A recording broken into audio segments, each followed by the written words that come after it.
Acho que faz aí, eu tô enferrujado aí uma boa meia década que a gente não converso com ninguém. Olha que coisa Então, boa. é quase um voto de silêncio, mas Ah, que bom. sim, é uma felicidade estar aqui com vocês.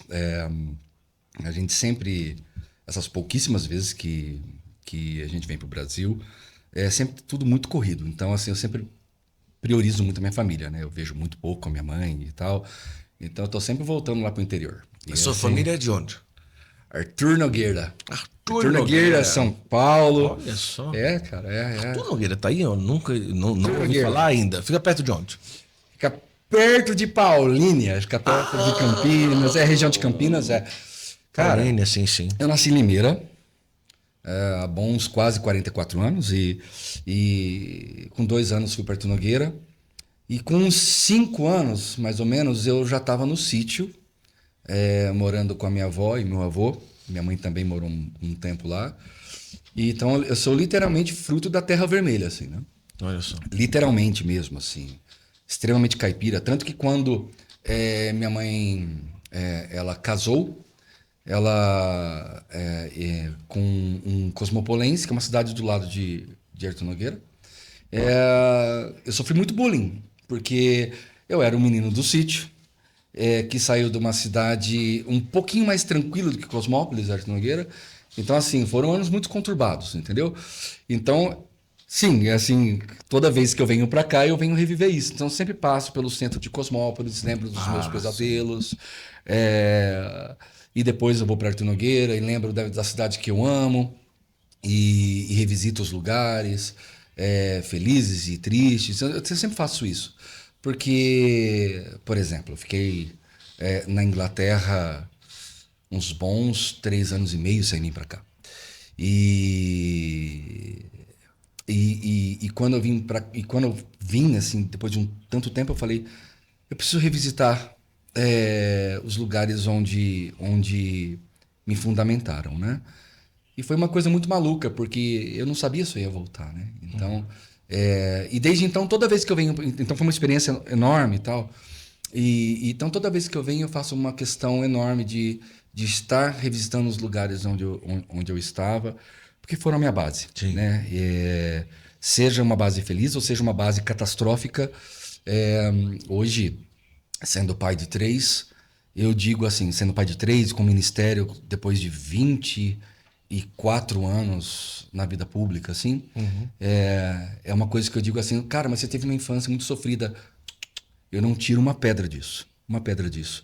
E não estou dizendo assim que eu sou um exemplo e nada desse tipo de coisa, tal, nem nada disso.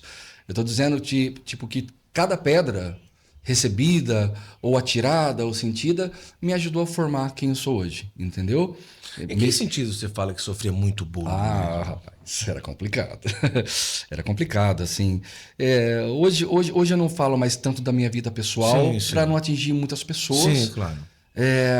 Mas assim, hum, eu sofri violência familiar. Sim. Assim, eu tive uma infância, uma adolescência muito conturbada, onde tudo que tinha para dar errado não deu. Entendeu? Uma boa parte pelo medo de voltar embora para casa e apanhar do Sim. padrasto, aquela coisa toda. Hoje ele já morreu. Ele morreu já faz aí. Ele morreu 2 semanas antes da minha primeira filha nascer. Então aí já fazem 10 anos, pai do meu irmão. Então, assim.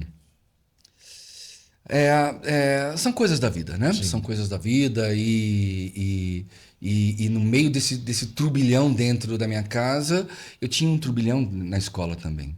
Entendeu? Porque eu era um menino muito tímido, muito ingênuo, onde todo mundo já conhecia como nós viemos ao mundo e eu não conhecia como nós viemos ao mundo. E então, assim, foi um período muito complicado, entendeu? Mas, por exemplo, em Cosmópolis, foi onde eu comecei a cantar na igreja com 10 anos de idade. 10 anos. 10 anos. Por quê? Porque a tia da minha mãe, ela era uma das cabeças do grupo de oração. Então eu comecei a cantar lá. A sua casa em si não tinha frequência de igreja? Minha Tinha. mãe tinha, Ah, tinha, sua tinha. Não, mãe. eu sou católico de berço. Certo. É, Inclusive, minha avó, minha mãe me colocaram em muitos retiros. Olha só. Muitos retiros da RCC, de nível 1 e tal.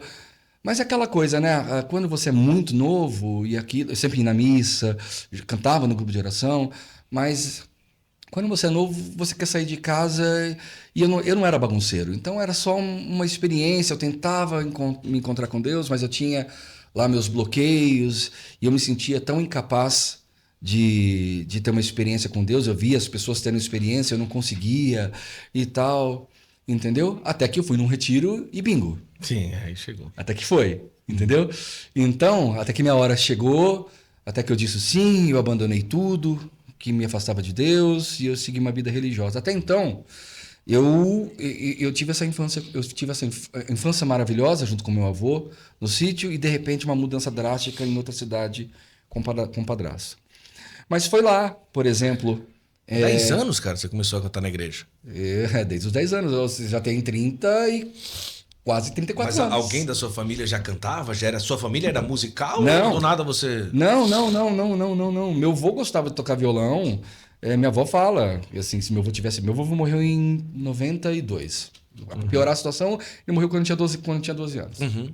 Então, ela falava, tipo assim, que eu seria o orgulho da vida dele, porque, pô, um neto músico, uau, aquela coisa caipira, né? Ah, entendi. Caipirice. Sim. E é isso. Então, eu sempre tive uma coisa meio saudosista com meu avô, que foi o pai que eu não tive. Entendeu? Então é isso. Não, Cosmópolis, ele diante de toda coisa errada que aconteceu, ele me moldou como músico. Entendeu? Sendo bom ou ruim, tanto faz. Né? A gente era muito pobre. A gente teve um ano, por exemplo, que a gente tinha arroz no prato. Assim era realmente bem difícil. Né? Nesse meio tempo, eu adquiri uma aversão por escola. Não sou exemplo. Não indico. Entendeu? Mas são coisas que a vida não explica. Que a gente sabe que é Deus, né? Uhum. Por exemplo, eu morria de medo de tirar nota vermelha, porque tirar nota vermelha era a sentença de apanhar. Então, no ano que eu bombei, que foi meu primeiro colegial, eu bombei porque eu tinha ganhado um violão, aprendi a tocar violão, eu pulava o muro para tocar violão e eu detestava a escola. Já tinha tido minha primeira banda, eu era vocalista de uma banda, aquilo me deu uma projeção porque eu era literalmente um menino que não conversava com ninguém, eu não sorria, tinha os dentes todos encavalados, então aqueles dentes em que esses dentes estão para dentro e esses são para cima. Então eu sorria assim, entendeu?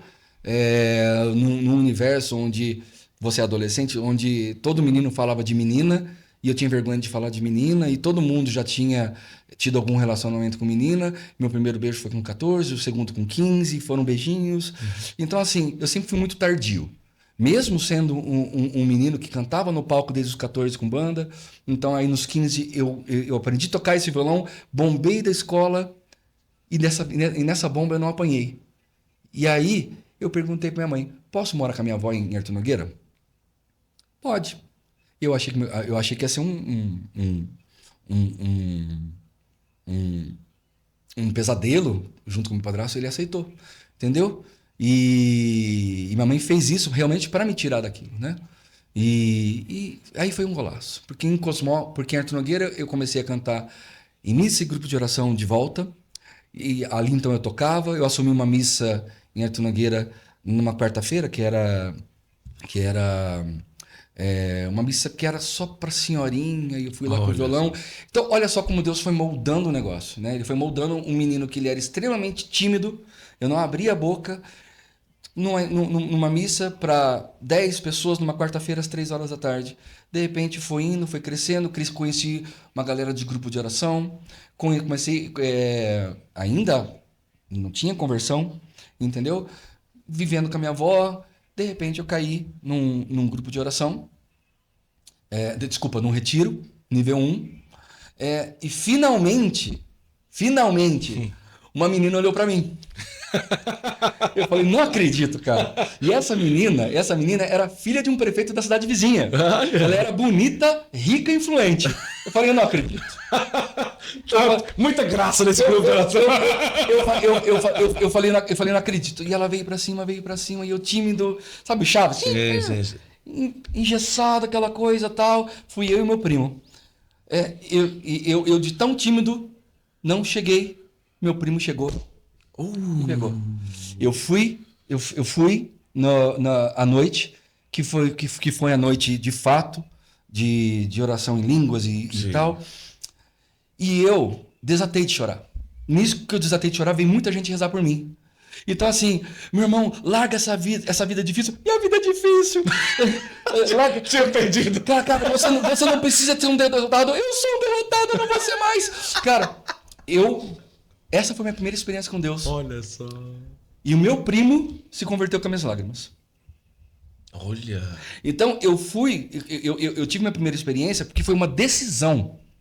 Então não foi assim uma experiência, foi uma experiência de amor humano, que na verdade é o amor de Deus. Sim. Depois em que eu larguei o rock na época, em que eu larguei toda a pornografia, e que eu larguei tudo aquilo, e eu fui viver realmente para Deus, que fui viver para a igreja, que eu falei, porque eu não aguento mais a minha vida. Sim. Entendeu? Então foi uma decisão.